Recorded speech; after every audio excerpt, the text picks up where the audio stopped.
I'm pleased to welcome our very first guest, Dr. Wayne Honeycutt, who's the president and CEO of the Soil Health Institute. Before this role with the Soil Health Institute, he spent 25 years with the USDA as Deputy Chief of Science and Technology with USDA NRCS, soil scientist and research leader with the USDA ARS in New England. So, Wayne, very happy to bring you on here, and maybe you could start with that question. How should we think about soil health? What should the definition be, and is that different from something like soil resilience? Good morning, and thanks very much for having me, Tim and Abby, and happy Earth Day, everybody. I'm happy to echo, I guess, one of the definitions that we've adopted at the Soil Health Institute. It was really developed by USDA NRCS. And they define soil health as the continued capacity of a soil to function as a vital living ecosystem that sustains plants, animals, and humans. That sounds a little bit academic, perhaps, but I think really kind of in practice, it's not academic at all. One of the things that we really like about it is it really kind of focuses on the fact that soil is living, talking about that vital living ecosystem, but also it's a really focus on those functions. And it really, those functions are things like, like storing water, fighting off pathogens like soil-borne pathogens, providing nutrients for plants. And so that's why we really like it, is that by focusing on functions, it really kind of makes it become more of a universal definition. Kind of the easiest way that I like to think about it is when we're thinking of functions, is that you can compare a soil, maybe that is healthy versus not healthy in terms of how well it's functioning. For example, like if you get a heavy rain, is that water going to infiltrate the soil and therefore be stored and they're available to the plants when they need it during a dry period? Or now is that water going to run off and not be available, so that soil is, now more droughty and also maybe takes nutrients with it. So you have the same soil that can be healthy or unhealthy, and a lot of it, really kind of depends on that management. Nice. I like that focus on function rather than these sticking points of what soil health should be, and I think we can all look at our systems and decide what's functioning and not functioning. Is this approach, it's very practical, but it's also science-based. Does that help and guide some of the research that you're seeing done, whether it's through the Soil Health Institute or across the United States? Yeah, it really is. One of the things that we've been working on at the Institute was identifying the most effective measurements for soil health. And so one of the things we've done is evaluated over 30 different measurements at 124 long-term research sites across the US, Canada, and Mexico, where they have that appropriate experimental design to allow us to come to that appropriate statistical conclusion at how effective each measurement is. And the way that we were really trying to boil those down, we are definitely not going to be recommending people look at 30 different measurements, right? But we just want to focus in on what the most effective ones are.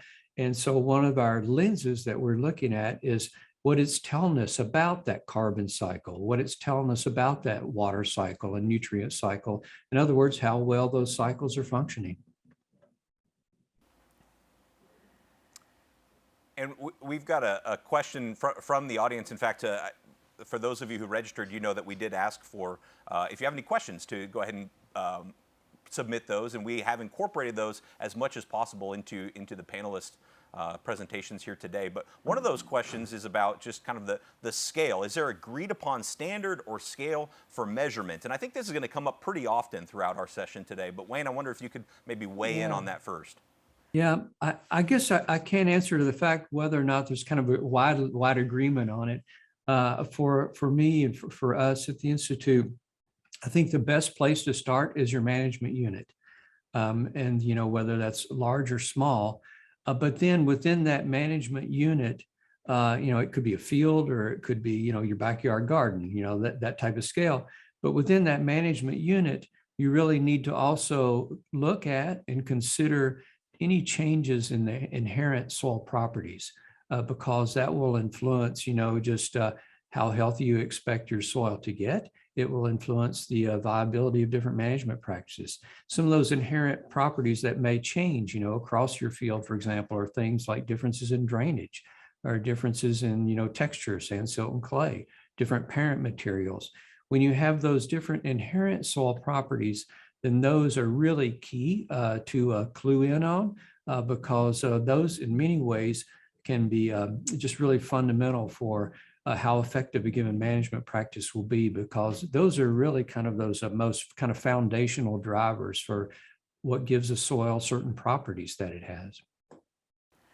Great, thank you. And there's, in addition to all this function, I think we always talk about the bottom line, right? Whether it's for any kind of land manager that's out there, the economics. And Wayne, do you have some insight into the economics and soil health, or what that might look like in multiple regions, or just some general thoughts?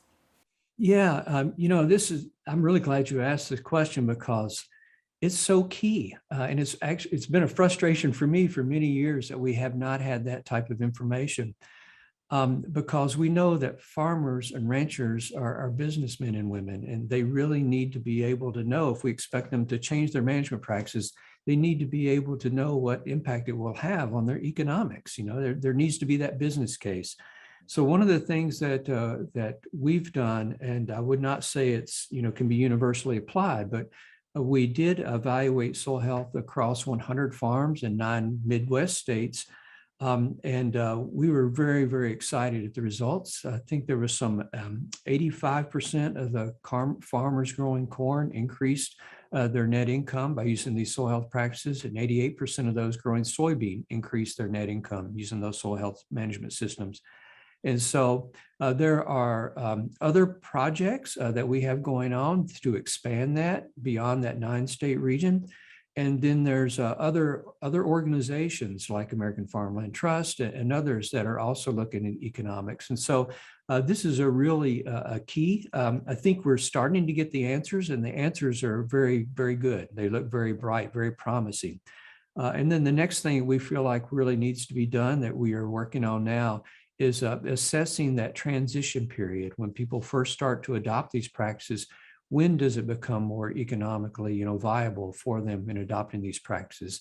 And that can help us inform our policy. For example, do we need to have federal assistance, like financial aid, for example, for 3 years or for 5 years, in adopting these management systems in order to help bridge that transition to these practices? So I think that economics is key. We're getting some answers. The answers are looking great.